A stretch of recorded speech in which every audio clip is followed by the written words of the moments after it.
Good evening, Woodblock Printmaker Dave Bull here again with the next in our ever-expanding Great Wave series of videos. As you have just seen in that cold open section, work on the color blocks is now the main focus. I've finished another block face since that video was taken, and we're now not too far off the proof printing stages, where we will finally get to see some results of all this carving work. But speaking of printing, this reminds me that another of our research issues has come up. I've discovered something quite interesting while I was making the color separations last week, and I suspect our followers might like to hear about this. But before I explain what I found, I have to, yet again, take another bit of a sidetrack to bring you a bit of a background about how these prints were made in the old days. Most of the viewers of these videos now know the basic breakdown of how the traditional prints were made. It started with a publisher with a concept, who hired a designer to run up the outlines of the design. It then went, of course, to a team of cutters to cut the blocks and a team of printers to print the actual prints for sale. From our modern viewpoint, we tend to overthink the function of the designer. But it's very important to remember that unlike a modern environment, where a designer might complete a completed image first and then send it out for publication, ukiyo-e prints were not made that way. I can't emphasize this point too much. Those designers, the Utamaros, Hiroshikes, Hokusais, whatever, they never, and I mean never, produced a finished, a sketch, a drawing, a painting, whatever, that looked like the finished concept, which was then passed to the craft team for production as prints. This never happened. And let's put a blue sky here, and I'll have a mountain here, and here's a tree, and dab some green here, and another tree, and let's have a happy little tree here. Okay, there it's done. Now over to the printmaking team for production. That's not how it worked. There was never a master copy. The man whose name we now associate with each print, the Utamaro, Hiroshige, whatever, was simply the first guy in the production chain. And what he handed to the publisher as his input was a line drawing of the major elements of the design. In our case of our print, Hokusai will of course draw on the wave. He drew the boats and the tossing sea, but there is no way that he would have delineated every part of the subsequent color breakdown. And in the case of our print, the Great Wave, I've stumbled across, I have carefully analyzed this print and found proof of this. I can show you that Hokusai originally conceived of this print in this form, without the deep dark gradation backing Mount Fuji, the one that we see like this in most versions of the print. This one is a Photoshop dummy that I made for the purposes of this discussion. Now, play along with me for a minute here, and let's jump back in time to the 1830s. I want to visit the workshop where the fresh block set was being printed for the first time. Who was present in that room? Excuse me. Well, of course, the printer was there himself. He the guy that did the work. It was also probable that the publisher, or at least one of his main agents, was there. And it's possible, although certainly not certain, that the designer was also there, in this case, Hokusai. So anyway, let's imagine the scene. The printer works through the block set one by one by one by one and runs up the first proof. As I said, it must have looked something like this without the solid gradation. Let's eavesdrop on the subsequent conversation. The printer says, okay, here you go. This one's going to be popular, I think. It's pretty dramatic. It's a bit difficult to keep all the tamari, the paste, out of all those foam spots, but we can handle that. We're ready to run. Publisher says, yeah, you're right. This is a good one. Very dramatic. He's done a real good job this time. At least we can see Fujisan, not like that print of Nihonbashi he turned any other day, just a little tiny mountain in the background. But anyway, now that I think about it, actually, when you look at it, this mountain doesn't stand out very well. It gets mixed up completely with all those waves. Printer says, okay, boss, no problem. I can fix that a bit. I'll just make a bit of a darker sky here. The mountain shape would then stand out against everything else, and the foam would also show much better too. The publisher says, yeah, that's possible. We could do that, but I don't want to make the whole thing overly gloomy. Tell you what, let's go halfway. Try this. Put a gradation at the bottom of the sky only, the part behind the mountain. Make it good and dark, keep it down low, and it looks to be far off in the distance. The mountain will really jump out then.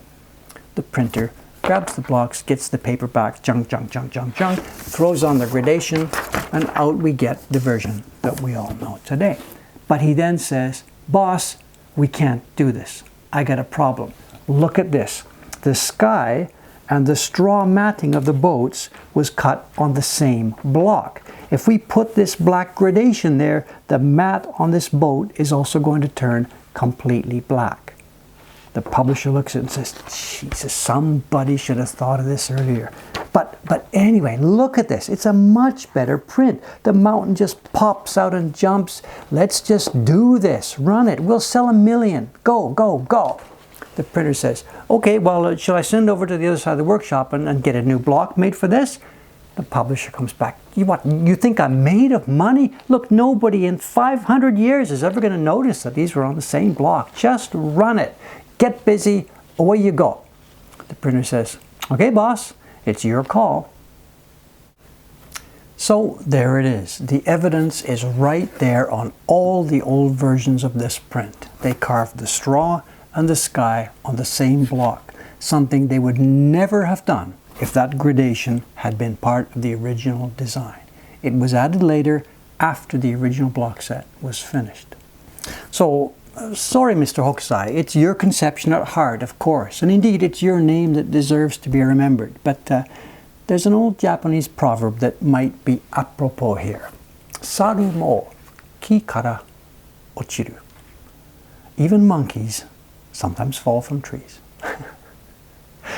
Good night, everybody. It's time to head outside. There is no explanation necessary for this one, nor any special headphones. It's been the Sanja Matsuri here this weekend, one of Tokyo's largest festivals, and it was a ton of fun. Good night for now, and see you next time.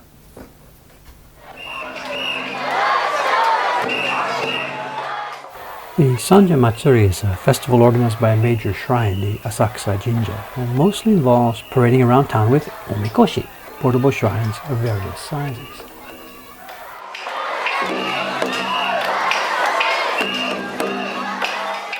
The first one that came by our street on Saturday morning was a kids' version. They took a break just in front of our shop, were given soft drinks and snacks before getting back in harness.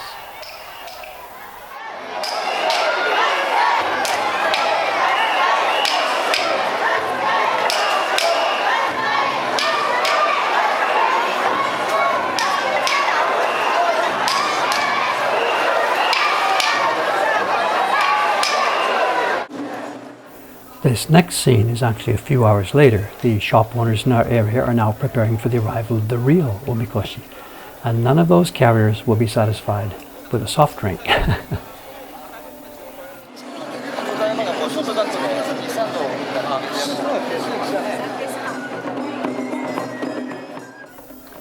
Various costume characters and a small band, can I call it, clear the way in advance, soon followed by the shrine itself.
A couple of 100 cups of beer later, it's time to move on. It's interesting here, it sometimes takes quite a while to get the proper rhythm established.